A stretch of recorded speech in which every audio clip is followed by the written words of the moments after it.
আজকের প্রশ্ন, গোছল ফরজ হলে গোছলের নিয়তে পুকুরে ডুব দিলেই কি পবিত্রতা অর্জিত হবে? এই প্রশ্নের দলিল ভিত্তিক উত্তর জানতে পুরো ভিডিওটা দেখুন।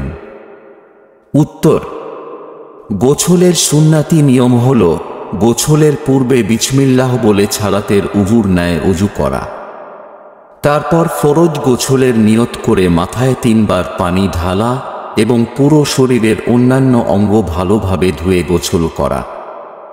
সহিহ বুখারী হাদিস নম্বর 248, মিশকাত হাদিস নম্বর 435 ও 436। অতএব গোছলের নিয়তে পুকুরের পানিতে ডুব দিলে পবিত্রতা অর্জন হয়ে যাবে বলে অনেকে মতামত দিয়েছেন। তবে অবশ্যই গোছলের নিয়ত করতে হবে। আর একটা কথা সবসময় মনে রাখতে হবে, সবকিছু সুন্নাতি নিয়মে করাই আমাদের জন্য বেশি উত্তম। তাই আমরা গোছলের পূর্বে অবশ্যই বিসমিল্লাহ বলে উযু করে নেব।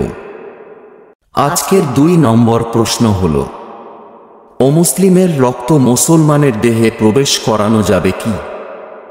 উত্তর, অমুসলিমের রক্ত কোনো মুসলমানের দেহে প্রবেশ করানোতে শরিয়াতে কোনো বাধা নেই।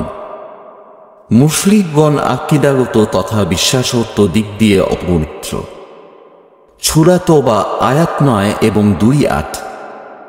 এছাড়া অমুসলিমদেরকে রক্ত দান করতেও কোনো বাধা নেই, বরং মানুষ হিসাবে মুসলিম তথা সকল মানুষের প্রতি উদার সহযোগিতাই ইসলামের শিক্ষা।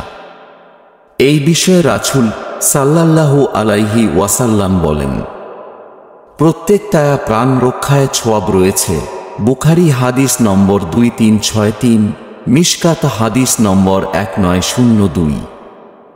তিনি আরও বলেন, নেকির উদ্দেশ্যে প্রত্যেক সৎকর্মই সাদাকা। বুখারী, মুসলিম, মিশকাত হাদিস নম্বর 1893। অতএব এটিও সাদাকার অন্তর্ভুক্ত হবে। সদকায়ে জারিয়ায় অংশগ্রহণ করতে এই ভিডিওটি শেয়ার করুন। ধন্যবাদ।